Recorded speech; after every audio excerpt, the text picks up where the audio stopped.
थकावट की वजह से 8 रकत तरावी पढ़ना। कभी कभार ऐसा होता है कि थकावट की वजह से 20 रकत तरावी पढ़ना बहुत मुश्किल हो जाता है। क्या ऐसी सूरत में हम 8 रकत तरावी पढ़ सकते हैं? आयशा फारूक इंडिया से। 20 रकत तरावी सुन्नत मुअक्कदा है और सुन्नत मुअक्कदा का हुक्म यह है कि बिला वजह उसको छोड़ना ये काबिल मलामत है। ऐसा शख्स अगर बहुत ज्यादा थकावट है, बहुत कोई मसला है या तबीयत खराब है तो फिर तरावी छोड़ी भी जा सकती है। बेहतर ये बिल्कुल ना छोड़ें, कुछ ना कुछ तो पढ़ लें। तो उसमें 4 पढ़ें, 8 पढ़ें, 12 पढ़ें, 16 पढ़ें। 8 के अदद की कोई खासियत नहीं है। ये जो बुखारी की हदीस है कि नबी रमजान गैर रमजान में 8 से ज्यादा नहीं पढ़ते थे, इसका तरावी से कोई ताल्लुक नहीं है जुमहूर उलमा के नजदीक, बल्कि चारों फुकाहा, चारों इमामों के नजदीक जो उनके जो फतवा है ना, उससे पता चलता है कि इसका तरावी से कोई ताल्लुक नहीं है इस हदीस का। और ये हदीस बुखारी ही की दूसरी हदीस के खिलाफ भी है। दूसरी हदीस में बुखारी में आता है काना यजीदु फी रमजाना माला यजीदु फी गैरिही। नबी रमजान में आम दिनों से ज्यादा इबादत करते थे। तो इससे पता चलता है कि रमजान में आपकी जो नमाज है वो 8 रकतों से ज्यादा होती थी।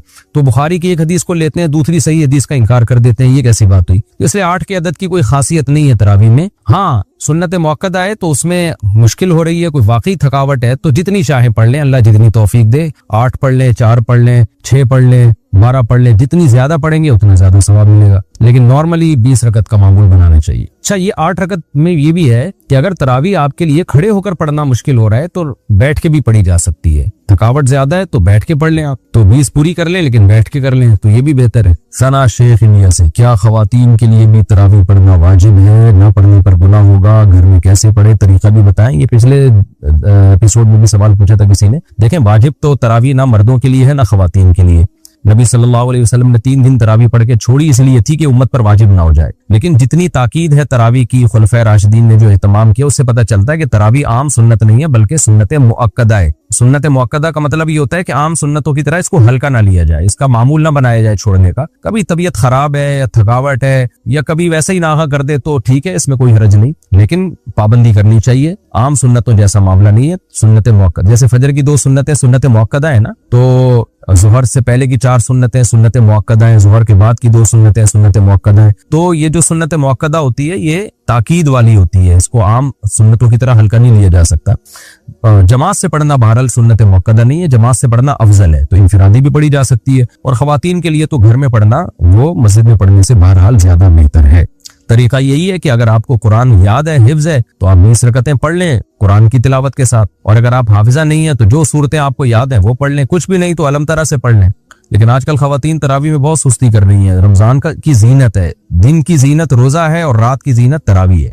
पाकिस्तान से किसी ने पूछा क्या खवातीन पर तरावी पढ़ना लाजिम है? तरावी सुन्नत मुअक्कदा है। सुन्नत मुअक्कदा कहते हैं जो फर्ज की तरह और वाजिब की तरह तो नहीं होती, लेकिन वो आम सुन्नतों की तरह भी नहीं होती कि उसको छोड़ने वाले को मलामत ही न की जाए, तो इसको सुन्नत मुअक्कदा कहते हैं। आम सुन्नतों से ज्यादा ताकीद है इसकी, क्योंकि नबी सल्लल्लाहु अलैहि वसल्लम ने जहां भी सियाम रमजान का जिक्र किया, क़याम रमजान का भी साथ में जिक्र किया। दिन का रोजा, रात का क़याम, दिन का रोजा, रात का क़याम। तो ये क़याम कैसे होगा? नबी सल्लल्लाहु अलैहि वसल्लम ने 3 दिन ये क़याम करके बताया कि ऐसे होगा। इसमें कितनी रकतें पड़ी ये मालूम नहीं। फिर हज़रत उमर रज़ी अल्लाह ताला अन्हु के अमल से हमें पता चला कि भाई वो इस तरह से 20 रकतें होंगी, क्योंकि फिर पूरी दुनिया में हजरत उमर ने इसी को राइज किया और चारों इमामों का इस पर इत्तिफाक हुआ कि 20 रकत से कम तरावी नहीं है। तो इससे पता चला कि ये जो क़याम रमजान है ना, यही तरावी है और कम से कम ये 20 रकतें हैं। तो इसलिए, और ये सुन्नत मुअक्कदा है क्योंकि इनकी बहुत ज्यादा ताकीद है। तो सुन्नत मुअक्कदा का हुक्म ये है कि मर्द हो या औरत दोनों के लिए एक ही हुक्म है, अलग अलग नहीं है। हाँ, मर्द बेहतर है कि जमात से पढ़े, जमात से सुन्नत मुअक्कदा नहीं है, खूब समझ ले। इनफरादी तौर पर भी पढ़ सकते हैं मर्द हो या औरत हो, इन जमात से पढ़ना अफजल है, क्योंकि हजरत उमर ने जमात कायम की थी और इसलिए ताकि कुरान खत्म हो लोगों का। जिनको कुरान पढ़ना आता है वो जमात कराएं, जिनको नहीं आता वो कारी के पीछे सुने। तो खवातीन पे तो मस्जिद की जमात, फर्ज नमाज भी लाजिम नहीं है, तो तरावी कहाँ से लाजिम होगी? तो इसलिए खवातीन बेहतर है घर में तरावी पढ़े। मस्जिद जाना चाहें तो हमारी राय तो यही है कि इस जमाने में उनको मस्जिद जाने की भी इजाजत है, हदीस में इसकी सबूत मिलता है। और तरावी में तो हमें मिलता है कि असलाफ अपने औरतों को भी तरावी की नमाज में लाया करते थे। तो लेकिन बहरहाल सुन्नत मुअक्कदा यह है कि पढ़ लें आप। जमात से पढ़ना सुन्नत मुअक्कदा नहीं है, घर में पढ़ना ज्यादा अफजल है। तो आप घर में तरावी पढ़ें, 20 रकत पढ़ें। और सुन्नत मुअक्कदा का हुक्म यह है कि कभी कभार छूट जाए तो इंशाअल्लाह गुनाह नहीं, कोई हरज नहीं हो, इसमें कोई गुनाह नहीं मिलेगा। और अगर किसी उज़र से छोड़ दें तो वैसे ही कोई हरज नहीं है, क्योंकि फर्ज वाजिब बहरहाल नहीं। बहुत ज्यादा थकावट हो तो छोड़ी जा सकती है, और कभी थकावट ना भी हो तो कभी वैसे ही भी छोड़ी जा सकती है, लेकिन कंटिन्यू छोड़ने की आदत ना बनाए। लेकिन वैसे एक जनरल नॉलेज के लिए बता दूं, जो पढ़ते हैं प्रॉपर पढ़ते हैं, जो नहीं पढ़ते फिर वो छोड़ते ही हैं। ये तरावी ऐसी चीज नहीं है 2 दिन पढ़ ली 1 दिन छोड़ दी, तो जो ऐसे करता है वो फिर छोड़ा ही रखता है। तो जो पढ़ते हैं वो कंटिन्यू पढ़ते हैं। तो नबी सल्लल्लाहु अलैहि वसल्लम ने जब बहुत ज्यादा तरावी की फजीलत बयान की है, क़याम रमजान की फजीलत बयान की है, जिसको बाद में असलाफ ने नाम तरावी का दिया, तो आपको चाहिए कि इससे कदर अदर के ये सुन्नत मुअक्कदा है या गैर मुअक्कदा, आप ये फजीलत हासिल करें। क्योंकि शायर ने कहा तमत्ता मिन शमीमी आरारी नजदिन फमा बादल आशियत बिन आरारी, कि एक खुशबू होती है जैसे रात की रानी की खुशबू, ये रात के बाद खत्म हो जाएगी। तो तरावी की फजीलत भी रमजान के बाद खत्म। तो इस बहस में पढ़े बगैर के सुन्नत मुअक्कदा है या गैर मुअक्कदा है, वाजिब है या नहीं, इस बहस में पढ़े बगैर आप कंटिन्यू पढ़ लें, क्योंकि सवाब बहुत है इसका। और ये ईद का चांद नजर आते ही आपके पास ये ऑप्शन खत्म हो जाएगा। लेकिन हुक्म यही है कि सुन्नत मुअक्कदा है।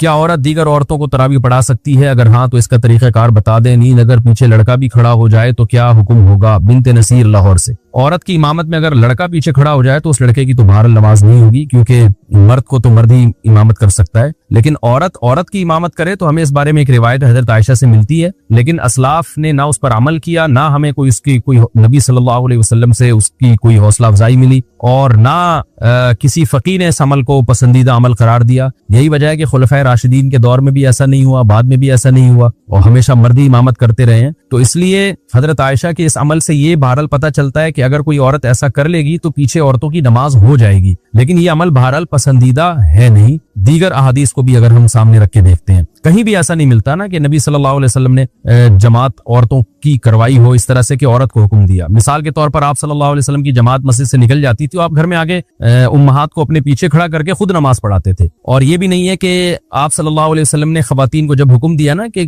तुम्हारी घर की नमाज मस्जिद से बेहतर है, तो घर में आपने उनको इनफिरादी नमाज का हुक्म दिया है। आप ये कह सकते थे कि घर मस्जिद में जमात पढ़ने से बेहतर है तुम घरों में जमात कर लो, अगर इसकी इजाजत होती ना, जैसे कि आजकल बहुत सारे स्कॉलर्स फतवा दे रहे हैं कि औरत को नमाज पढ़ा सकती है। अगर ऐसा होता तो कितने, यानी औरतों को फिर घर में इनफिरादी नमाज का हुक्म थोड़ी होता, बल्कि औरतों को हुक्म दिया जाता कि घर में अपनी जमात करा ले वो। लेकिन हमें कहीं भी नहीं मिलता। तो सिर्फ एक हदीस को देख के कभी फैसला नहीं किया जाता, बाकी भी तमाम अहादीस को देखा जाता है। तो उन तमाम अहादीस को देख के फुकाहा ने जो इस्तिदलाल किया वो ये है कि औरत अगर औरत को नमाज पढ़ा दे तो नमाज हो तो बहरहाल जाएगी, लेकिन ये अमल बहरहाल मकरूह और नापसंदीदा है, ये काबिले तरगीब अमल नहीं है। इसलिए खवातीन को चाहिए कि वो इनफिरादी नमाज पढ़ें, जमात से पढ़नी है तो मर्द को इमाम बनाए, उसकी इक्तदा में नमाज पढ़ें। और अगर बिलफर्ज औरत को नमाज पढ़ाती है मकरूह होने के बावजूद, वो कहती नहीं शौक है उसको पढ़ाने का, तो फिर खवातीन इमाम जो है ना वो सफ के बीच में खड़ी होंगी, वो आगे नहीं खड़ी होंगी, क्योंकि नमाज में औरत को बहुत ज्यादा सिमटने का और पर्दे का हुक्म है, एक्सपोज होने की इजाजत नहीं है। तो उसमें फिर ये है कि वो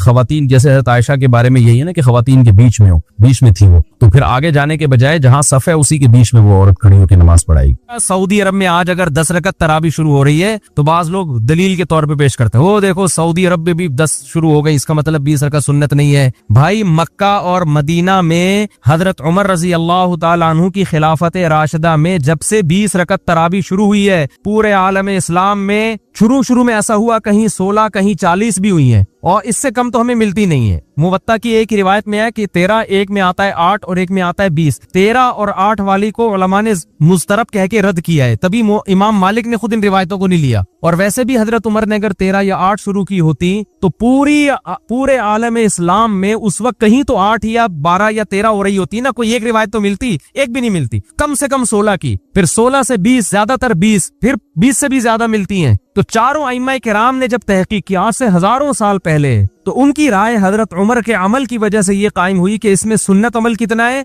20 रकत। उस वक्त से लेके मस्जिद नबवी और मस्जिद हराम में आज तक सन 2021 तक, आज तो 22 है ना, पिछले साल कोरोना था, उससे पहले सन 2020 तक कितनी रकतें तरावी हो रही हैं? 20 रकतें सुन्नत समझ के। आज अगर हरम में हमेशा के लिए भी 10 हो जाती हैं तो मेरे भाई इस्लाम वो है जो कदीम है, कुरान और सुन्नत की वो तशरीह जो पहले उलमा कर चुके हैं, पूरी उम्मत उस पर, आज की तशरीहात पर हमें एतमाद नहीं है। आज हुकूमतों के दबाव होते हैं, आज मफादात होते हैं, किसी पे हम इल्जाम नहीं लगा रहे। आज बाज दफा सोचने में गलती करता है इंसान, कुरान और हदीस का अपनी तरफ से मफहूम मुराद ले रहा होता है। हमारे अहले हदीस भाई आम तौर पर सही बुखारी की हदीस पेश करते हैं कि नबी सल्लल्लाहु अलैहि वसल्लम रमजान गैर रमजान में 8 रकत से ज्यादा नहीं पढ़ते थे। इसके तो बहुत आसान जवाब है। इस हदीस से तरावी पर इस्तेदलाल करना तो इतना गलत है, इतना गलत है, मैं हैरान होता हूँ। भाई नबी अगर 8 रकत पढ़ते थे तो क्या जमात से पढ़ते थे? आप जमात से क्यों पढ़ते हैं? नबी तो आखिरी वक्त में पढ़ते थे, आप इशा के बाद क्यों पढ़ते हैं? दूसरी बात ये, बुखारी ही में दूसरी हदीस भी तो है कि नबी सल्लल्लाहु अलैहि वसल्लम यजीदु फी रमजान माला यजीदु फी गैरिही, रमजान में जो रात की इबादत खास तौर पर उसकी तादाद मिकदार वो रमजान के अलावा की तादाद से ज्यादा। बुखारी ही की दूसरी हदीस इस हदीस के क्या है? अगेंस्ट है। तो इसको क्यों लेते हो, उसको क्यों नहीं लेते? दोनों हदीसें सही बुखारी की हैं। इसी वजह से उलमा ने कहा है कि हजरत आयशा की जो हदीस है ना कि नबी रमजान और गैर रमजान में 8 से ज्यादा नहीं पढ़ते, ये मुस्तरब है, क्योंकि दूसरी हदीस बिल्कुल इसके अगेंस्ट है। जब दो हदीसें बिल्कुल एक जैसी सनद की हों और एक दूसरे की अगेंस्ट हो तो उनमें किसी से भी आप इस्तेदलाल नहीं कर सकते। इसकी मिसाल ऐसे है जैसे बुखारी में है कि हजरत सुलेमान अलैहिस्सलाम ने एक रात में अपनी 60 बीवियों से हमबिस्तरी की, दूसरी में आता है 100 बीवियों से की। 60 और 100 के अदद एक दूसरे के बिल्कुल क्या है? अपोजिट। अब आप एक अदद के बारे में भी यकीन से नहीं कह सकते क्योंकि इसमें दोनों एक दूसरे के बिल्कुल खिलाफ हैं। हम ये कहेंगे बहुत कसरत से अज़वाज थी, सही तादाद हमें मालूम नहीं है, या हम कुछ और तावील करेंगे। हफीज़ कुल्लु मा लम यहफ़ज़हुल आखर के एक ने 100 का अदद कहा, उनको था कि 100, एक ने कहा कि 60 का तो मुझे याद है, उससे ऊपर का याद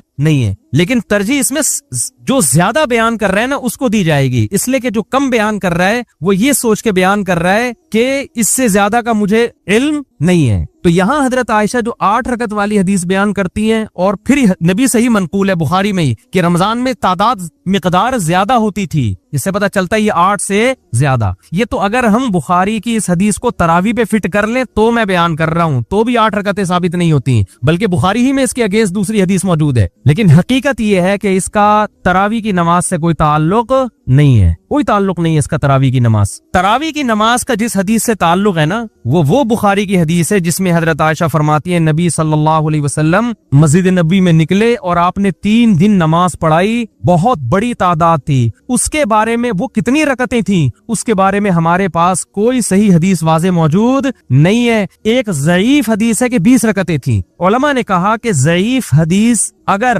किसी सही दूसरी रिवायत से उसकी तायीद हो जाए या तामुल उम्मत से उसकी तायीद हो जाए तो फिर उसमें ज़ोफ खत्म हो जाता है। तो ज़ईफ होने के बावजूद हजरत उमर और असलाफ का जो अमल था जो आलम इस्लाम में फैल चुका था, क्योंकि हजरत उमर रजी अल्लाह ताला अन्हु ने जब तरावी शुरू की है ना तो अइम्मा इकराम ये कहा करते थे कि मा रअयतु उमर मुब्तदिअन, हम हजरत उमर को बिदती नहीं समझते। हजरत उमर ने एक काम किया तो ये हो नहीं सकता कि नबी से उसकी असल न मिले, ये हो नहीं सकता कि नबी से उसकी तो चूंकि हजरत उमर से 20 रकतें जो सही सनद है, अगरचे वो हदीस मुरसल है, हमारे अहले हदीस भाई एतराज करते हैं कि जो हजरत उमर से 20 रकतें बयान कर रहा है उसने हजरत उमर का जमाना नहीं पाया, लिहाजा ये हदीस मुनक़ते, दरमियान में रावी क्या है? शार्ट है। इसका उलमा ने जवाब दिया है, मुज्तहिदीन ने वो जवाब ये दिया है कि ये जो तादाद रकात है ना ये जब पूरे आलम इस्लाम में जब ये फैली हैं तो ये चीज ऐसी नहीं है जो मशहूर ना हो। तो जो चीजें मशहूर होती हैं, जो खुले आम सब उसको सुबह शाम देख रहे होते हैं, वो चीजें बयान करने में सनद की मोहताज नहीं होती। और ये किसी देवबंदी का कौल नहीं है, ये सऊदी अरब के अरब आलिम ही के कौल में आपके सामने पेश कर रहा हूँ। सऊदी अरब में आज से चंद साल पहले 20 रकतों को खत्म करने की जब कोशिश की तो मदीना यूनिवर्सिटी के जो चांसलर थे अतिया सालिम, उन्होंने किताब लिखी कि 1000 साल से ज्यादा सऊदी मक्का मदीना में 20 रकत तरावी हो रही है। उसका उन्होंने इसमें जवाब दिया है कि ये जो हजरत उमर से 20 रकतें मनकूल है ना, हदीस मुरसल कहते हैं रावी अपने से ऊपर के रावी का नाम हज़फ कर दे, तो उन्होंने कहा इसके मुरसल होने से हदीस ज़ईफ नहीं होगी क्योंकि ये चीजें शोहरत की बिना पर बयान की जाती है। तरावी कोई बंद कमरे में छुप के थोड़ी हो रही थी, सारी दुनिया देख रही थी कितनी रकतें हो रही हैं। तभी मुहद्दिसीन ने, उलमा ने, फुक़हा ने जो फतवा दिया ना 20 रकतों का, तो उनमें से किसी ने भी ये नहीं कहा कि हमारे पास सही सनद से ये बात पहुंची। उन्होंने कहा शोहरत है इसकी। इमाम शाफी से पूछा, इमाम शाफी से, कि आपके पास तरावी के सुन्नत होने की क्या दलील है? उन्होंने कहा सारे मक्का वाले 20 रकतें पढ़ रहे हैं। तो ये जो तवातुर सीना बसीना चला आ रहा है ना हजरत उमर के दौर से, यानी हरम में 20 रकतें होती चली आ रही हैं, तो इमाम शाफी ने इस अमल से इस्तेदलाल किया। हालांकि इमाम शाफी का जमाना तो बहुत कदीम है। इमाम बुखारी के उस्ताद थे इमाम अहमद के उस्ताद हैं इमाम शाफी, इमाम शाफी के उस्ताद हैं इमाम मोहम्मद और इमाम मालिक से ऊपर का दर्जा ताबीईन का शुरू हो जाता है। दूसरी सदी हिजरी की बात कर रहा हूं मैं आपके सामने। इस्लाम आए हुए दुनिया में 100 साल हुए हैं। 100 साल के बाद इमाम शाफी क्या कह रहे हैं? हम मक्का में लोगों को कितनी पढ़ते हुए पा रहे हैं? 20 रकतें। मक्का से कितना दूर है कूफा और बसरा, जहां हजरत अली की खिलाफत कायम हुई थी? वहां अब्दुल्ला बिन मसूद कितनी पढ़ रहे थे? 20 रकतें। उनके शागिर्द उनसे यही नकल करते चले आ रहे हैं। तो इतनी बड़ी तादाद जब एक चीज पर जमा हो गई, और फिर अल्लामा शामी ने आज से 150-200 साल पहले लिखे पूरी रूए जमीन पर कहीं भी 20 रकत से कम एक रकत भी नहीं हो रही, तो क्या अल्लामा शामी के दौर में उम्मत गुमराही पे जमा हो गई थी? हालांकि सही हदीस में है कि मेरी उम्मत गुमराही पे कभी जमा नहीं हो सकती। तो हम आपसे मुतालबा करते हैं कि अगर आप सही बुखारी की उस 8 रकत वाली हदीस को कहते हो ना कि वो असल है, तो पहला सवाल ये है कि वो इनफिरादी पढ़ी गई है, आप जमात से क्यों पढ़ते हो? आप रकतें नबी से ले रहे हो, जमात किससे ले रहे हो? हजरत उमर से। ये गलत है। नंबर 2, वो रात के आखिरी हिस्से में पढ़ी गई हैं, आप कब पढ़ रहे हो? इशा के फौरन बाद पढ़ रहे हो। बाज लोग यहाँ ये भी कहते हैं कि नफिल नमाज है, इसमें कोई अदद मुतय्यन नहीं है, जितनी चाहे पढ़ लो। खूब समझ लें, नफिल नमाज में जमात लोगों को इकट्ठा करके पढ़ना ये जायज नहीं है, जब तक आपके पास इसका सबूत नबी सल्लल्लाहु अलैहि वसल्लम से सराहतन या दलालतन ना हो। सराहतन का मतलब नबी से सनद हो, दलालन का मतलब सहाबा ने किया हो, सहाबा का अमल ये बता रहा हो कि नबी ने किया होगा। बास चीजें सराहतन होती है, बास कैसे होती हैं? दलालतन। दलालतन का मतलब ये होता है कि जैसे हमने अपनी आंखों से तो नहीं देखा, सूरज की रोशनी देखकर यकीन हो रहा है कि सूरज निकला हुआ है, तो सहाबा का अमल देखकर यकीन हो गया कि यकीनन नबी ने ये अमल किया है। इसको कहते हैं दलालतन। तो नबी सल्लल्लाहु अलैहि वसल्लम, हाँ, लोग ये कहते हैं कि भाई कोई अदद मुतय्यन नहीं है, जितनी चाहे पढ़ लो, और हम 8 इसलिए पढ़ते हैं कि लोगों ने 20 को सुन्नत करार दे दिया, तो जितनी चाहे पढ़ लो। खूब समझ लें, इबादत तौकीफी होती है, इनमें अपनी राय का दखल नहीं। तौकीफ का मतलब ये है कि जिन कैफियत के साथ जिस तरह मनकूल है, उसमें आप अपनी तरफ से काट छांट नहीं कर सकते। मैंने एक दफा ये बयान किया था कि नफिल नमाज इस तरह लोगों को मस्जिद में जमा करना जमात के साथ ये जायज नहीं है। तो जितनी रकतों की का सबूत होगा उतनी जायज होंगी, उससे ज्यादा की इजाजत नहीं होगी, ना उससे कम की हमें इजाजत। कम की इजाजत का मतलब उससे कम को सुन्नत करार देना। सुन्नत समझ के कोई छोड़ देता है एक अलग बात है, पूरे रमजान ही नहीं पढ़ता, लेकिन उस अदद में तब्दीली नहीं कर सकता वो। तो लोगों ने ना इस पे कमेंट्स में बड़ा मजाक उड़ाया कि लो भाई नया फतवा आ गया। तो मैं उन लोगों से पूछता हूँ, अगर ये जायज है तो ईद की रात भी कर लो ना ये काम भाई। अगर ये तहज्जुद है और जमात के साथ जायज है तो आप ईद की रात कर लिया करो, फिर अगले दिन भी कर लिया करो। ये क्या बात है कि चांद नजर आया, जितनी रकतें तरावी की थी वहीं छोड़कर मार्केट से क्या हो गए? शार्ट हो गए। क्यों? अब इसको जमात से पढ़ना, इस नफिल नमाज को इस तरीके से, ये अमल क्या बन जाएगा? बिदात। तो इसके लिए सबूत चाहिए, जितनी रकतों का सबूत होगा उतनी ही सुन्नत होंगी, उससे कम कोई सुस्ती की वजह से ना पढ़े एक अलग बात है। जैसे जोहर से पहले 4 सुन्नतें सुन्नत हैं, उसमें 2 को सुन्नत नहीं कह सकते। हाँ, कोई सुस्ती की वजह से पूरी 4 छोड़ दे या 2 पढ़ ले, वो उसका अपना मसला है। तो तरावी कोई 10 पढ़ ले, कोई 8 पढ़ ले, कोई 4 पढ़ ले, कोई 16 पढ़ ले, ये उसका अपनी टेंशन है। सुन्नत अदद वो 4 को या 8 को या 12 को या 16 को नहीं कह सकता। सुन्नत अदद इतनी को कहेगा जितनी खुलफाए राशिदीन से मनकूल है। समझते हो कि नहीं समझते? और अगर किसी ने उसमें कमी की है तो उनकी जाती राय है। हम उन अइम्मा की राय को और हजरत उमर की राय और उस्मान और अली की राय को तरजीह देते हैं बाकी मुज्तहिदीन की राय पर। समझते हो कि नहीं समझते? तो और एक अहम तरीन बात मैंने ये भी बयान में कहा था, ये जो मसलक परस्त लोग होते हैं ना, मसलक परस्त, ये क्या करते हैं? ये खुद बहुत शख्सियत परस्त होते हैं। इनके खिलाफ कोई भी दलील जारी होगी ना, एक तो गुस्से से इनके मुंह से झाग निकलना शुरू हो जाता है। कभी तसल्ली से जवाब देना, जो सवाल पूछा जाए बात को क्या कर देते हैं? घुमा देते हैं। हम अगर मसलक परस्त होते तो मैं तरावी में आपको देवबंदी बनने की दावत दे रहा होता। मैं तरावी के मसले में आपको कह रहा होता जो उर्दू बोलने वाले उलमा उनको फॉलो करो। मैं कह रहा हूँ खुलफाए राशिदीन को, इमाम अबू हनीफा को, इमाम शाफी को, इमाम मालिक को, इमाम अहमद बिन हम्बल को फॉलो करो। 1400 साल से हरमैन में जो होता आ रहा है उसको फॉलो करो। लेकिन मेरे इस बयान को क्या कहेंगे? देवबंदियत का प्रचार कर रहा है ना। और आप पूरी उम्मत को उठा के एक तरफ फेंक दो। आपके बाबे ने जो दलाइल दे दिए उस पे को पत्थर, यानी जैसे पत्थर पे लकीर तब्दील नहीं होती ना, ऐसे आप उसके बारे में लचक न दिखाओ। आपके बाबों ने दलील दे दी कि मुवत्ता इमाम मालिक में 8 रकत की हदीस बिल्कुल सही है, कोई ज़ईफ साबित नहीं कर सकता। हम जब उसको साबित करने के लिए, हवाले देने के लिए आपके घर पे आ रहे हैं, आप वो हवाले सुनने के लिए तैयार नहीं है। और हमने वो हवाले वीडियो ऑडियो बयान में रिकॉर्ड करवा भी दिए। मेरा तरावी के मसले पर ऑडियो बयान है, उसमें पूरे हवालों के साथ मैंने हदीसें पढ़ के पेश की हैं। 8 रकत तरावी जो मुवत्ता इमाम मालिक की हदीस है, उसको किन किन मुहद्दिसीन ने ज़ईफ करार दिया और किन किन ने कहा कि इससे इस्तिदलाल दुरुस्त नहीं है। ये सारे हवाले मैंने पेश कर दिए हैं, फिर भी बाज लोग ये दावा करते हैं कि उसको कोई भी ज़ईफ नहीं कहता, तो फेंकने पर गवर्नमेंट की तरफ से कोई पाबंदी नहीं है। और मैंने ये भी कहा था अगर वो सही होती तो इमाम मालिक अपनी मुवत्ता पर खुद तो फतवा देते ना, वो खुद तो 20 रकतों से भी ज्यादा के कायल हैं, कोई जवाब नहीं है इन लोगों के पास किसी चीज का। तो मसलक परस्ती की वहां अब मैं एक अहम दलील आपको दे रहा हूं, इस नमाज ये सलातुल लैल है, इसमें दो राय नहीं हो सकती। लेकिन यहाँ भी बाज लोगों ने कंफ्यूजन पैदा की है। बाज लोगों ने कहा चूंकि ये सलातुल लैल है लिहाजा ये तहज्जुद है। लिहाजा ये क्या है, एक साहब ने ये भी दलील दी है, मशहूर बुजुर्ग हैं, उन्होंने दलील ये दी है कि ये नाम भी बिदअत है, लोगों ने खुद बाद में रखा है इसका नाम तरावी। नबी से तो हमें सलातुल लैल मिलती है, इसके अलावा कोई नमाज नहीं मिलती। और दलील दी है इमाम बुखारी ने सलातुल लैल का बाब बांधा है और उसके तहत तरावी का भी तस्करा किया और तहज्जुद का भी और वितर का भी। लिहाजा ये सब क्या है, एक ही नमाज है। ये ऐसे है जैसे मैं कहूँ मेडिकल साइंस की किताबों में एक बाब बांधा हुआ है जानदार और गैर जानदार के उन्वान के तहत इंसान का भी तस्करा है, गधे का भी है, कुत्ते बिल्ली का भी है। लिहाजा ये सारे एक ही हैं। नहीं आई बात समझ? अरे भाई ये जानदार होने में एक हैं, उसके अलावा ये एक नहीं है। तो इमाम बुखारी सलातुल लैल का बाब बांध के जो नमाजों का तस्करा कर रहे हैं, इसका मतलब ये नहीं कि सारी नमाजें एक हैं, तभी तो उनको अलग अलग नाम दिया गया है। वितर को अलग नाम दिया है, तहज्जुद को अलग नाम दिया है, तरावी को अलग नाम अगरचे बाद में दिया गया है, मगर दिया इसलिए गया है कि इसकी कैफियत और इसके पढ़ने का तरीका आम तहज्जुद से जुदा है, आम तहज्जुद से जुदा है। इसलिए असलाफ ने ही इसको तरावी का नाम दिया, ये उलमाए देवबंद ने नाम नहीं दिया। ये हदीस की किताबों में नाम मौजूद है। आप कह सकते हैं जब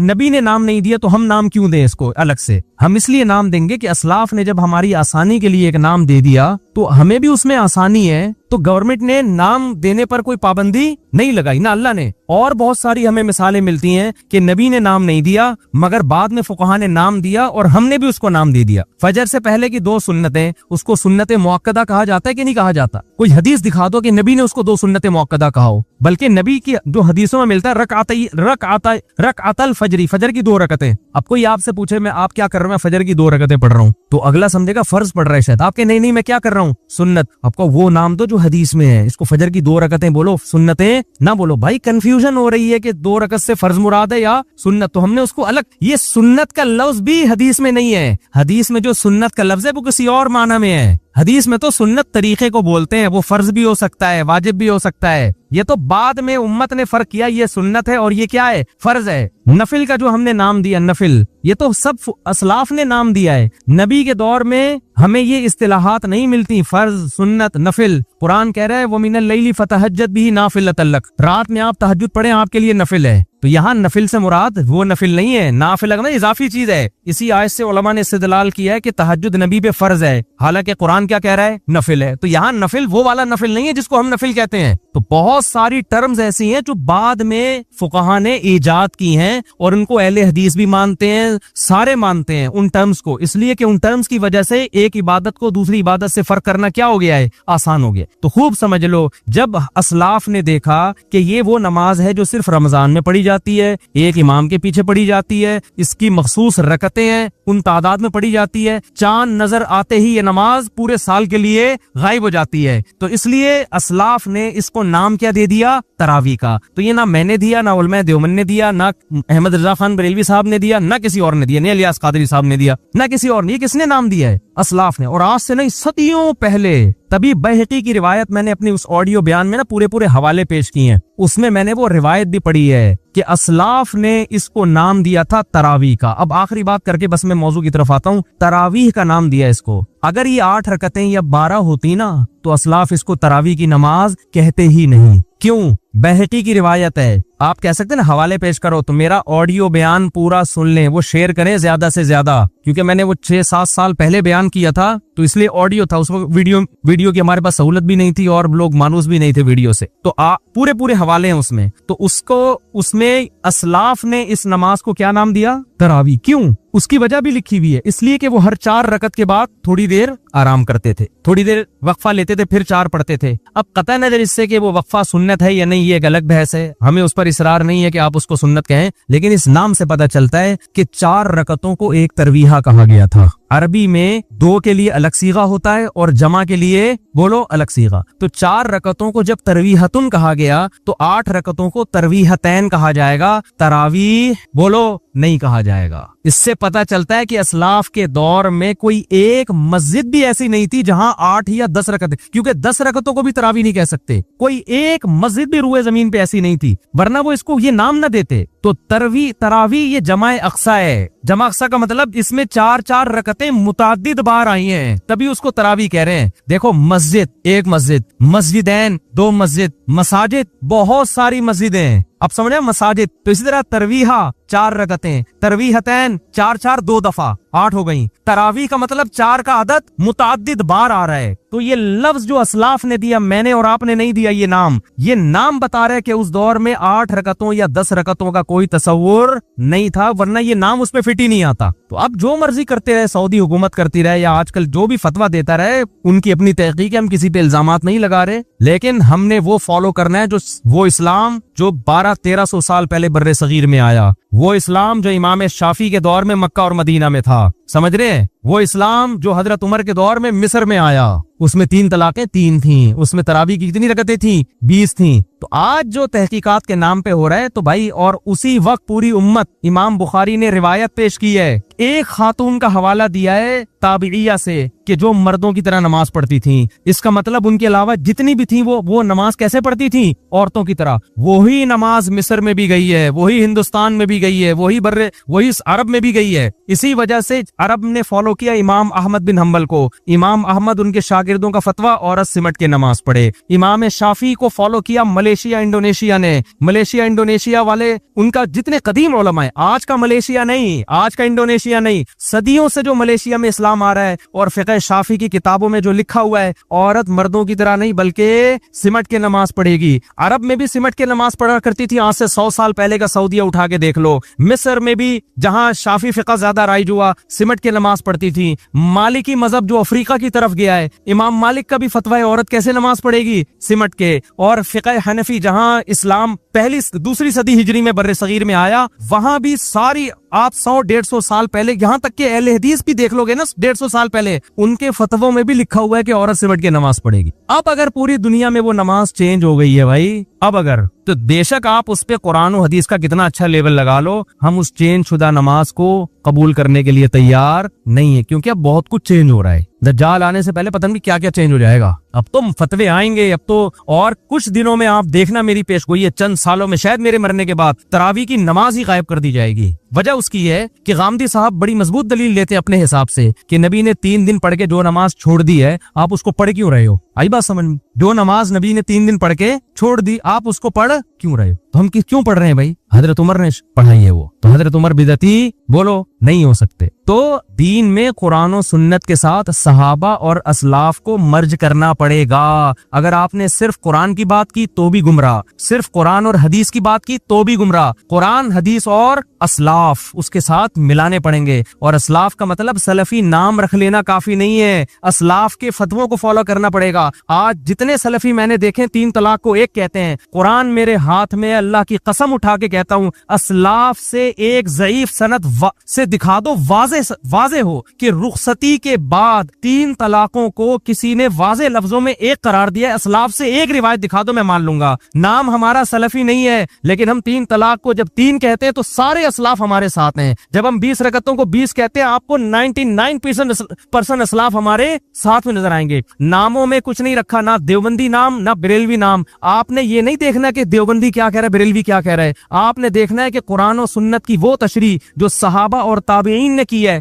वो कौन पेश कर रहा है, और कुरान और सुन्नत की वो तशरीह जो 15वीं सदी के मौलवी कह रहे हैं, वो कौन पेश कर रहा है। वो तशरीह जो सदियों से चली आ रही है, मैं उसको मानूंगा। वो तशरीह जो आज मार्केट में आ रही है, कितना ही अच्छा और खूबसूरत लेबल लगा लो, हम उसको एक्सेप्ट करने के लिए तैयार नहीं है। समझते हो कि नहीं समझते? तो समझ जाओ, वरना ऐसे बेलगाम हो गए ना, ऐसे बेलगाम कि फिरके बनते चले जाएंगे। इससे फिर खवारियत खत्म नहीं होगी। आज एक नया फतवा आएगा, कल उससे बढ़कर एक नया फतवा आएगा, परसों फिर और मार्केट में, क्योंकि ऐसा फिर बेलगाम, अपने आप को पाबंद। तभी नबी सल्लल्लाहु अलैहि वसल्लम ने फरमाया 73 में जो जन्नती होगा मा अना अलैहि व असहाबी, जो मेरे और किसके तरीके को फॉलो करेगा, सहाबा। और सहाबा को समझा ताबीईन ने, ताबीईन को समझा अइम्मा ने। बाज़ दफा कहते हैं लोग कि ये सहाबा का नहीं है, तो सारे असलाफ कह रहे हैं सहाबा का यही है, ताबीन का यही है, तबा ताबीन का यही है। आप अपनी तरफ से एक चीज मार्केट में लेकर आ रहे हो कि तो ये उम्मत बांझ नहीं है कि आज इस्लाम आ रहा है। उम्मत सदियों से, हाँ, उसमें बिदातें आती रही और मार्केट से शार्ट होती रही।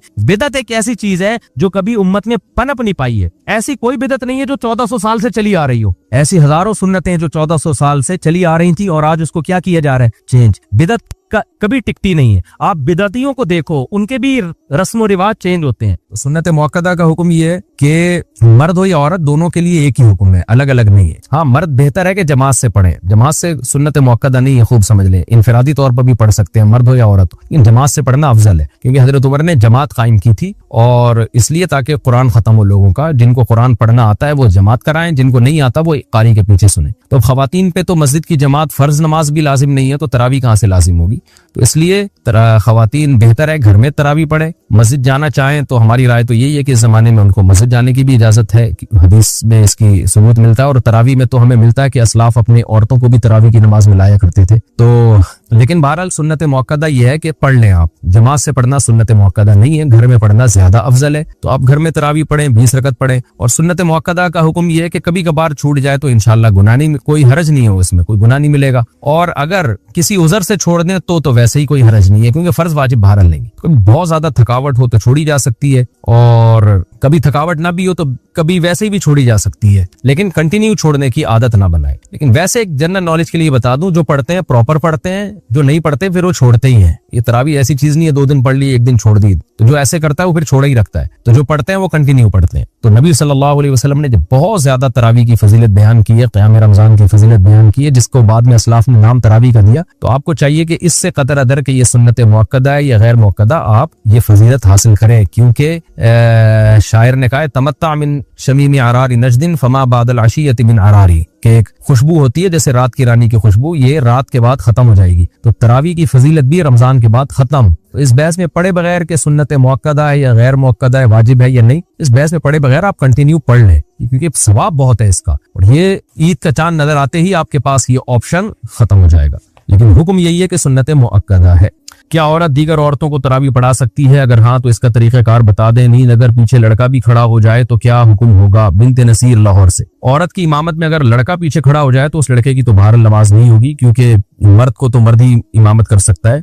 लेकिन औरत की इमामत करे तो हमें इस बारे में एक रिवायत हजरत आयशा से मिलती है, लेकिन असलाफ ने ना उस पर अमल किया, ना हमें कोई नबी सल्लल्लाहु अलैहि वसल्लम से उसकी कोई हौसला अफजाई मिली, और ना किसी फकीह ने इस अमल को पसंदीदा अमल करार दिया। यही वजह है कि खुलफाए राशिदीन के दौर में भी ऐसा नहीं हुआ, बाद में भी ऐसा नहीं हुआ, और हमेशा मर्द ही इमामत करते रहे हैं। तो इसलिए हजरत आयशा के इस अमल से ये बहरहाल पता चलता है कि अगर कोई औरत ऐसा कर लेगी तो पीछे औरतों की नमाज हो जाएगी। लेकिन ये अमल बहरहाल पसंदीदा है नहीं। दीगर अहादीस को भी अगर हम सामने रख के देखते हैं, कहीं भी ऐसा नहीं मिलता ना कि नबी सल्लल्लाहु अलैहि वसल्लम ने जमात औरतों की करवाई हो इस तरह से कि औरत को हुक्म दिया। मिसाल के तौर पर आप सल्लल्लाहु अलैहि वसल्लम की जमात मस्जिद से निकल जाती थी, तो आप घर में आगे उम्महात को अपने पीछे खड़ा करके खुद नमाज पढ़ाते थे। और ये भी नहीं है कि आप सल्लल्लाहु अलैहि वसल्लम ने खवातीन को जब हुक्म दिया ना कि तुम्हारी घर की नमाज मस्जिद से बेहतर है, तो घर में आपने उनको इनफरादी नमाज का हुक्म दिया है। आप ये कह सकते थे कि घर मस्जिद में जमात पढ़ने से बेहतर है तुम घरों में जमात कर लो, अगर इसकी इजाजत होती ना, जैसे कि आजकल बहुत सारे स्कॉलर्स फतवा दे रहे हैं कि औरत को नमाज पढ़ा सकती है। अगर ऐसा होता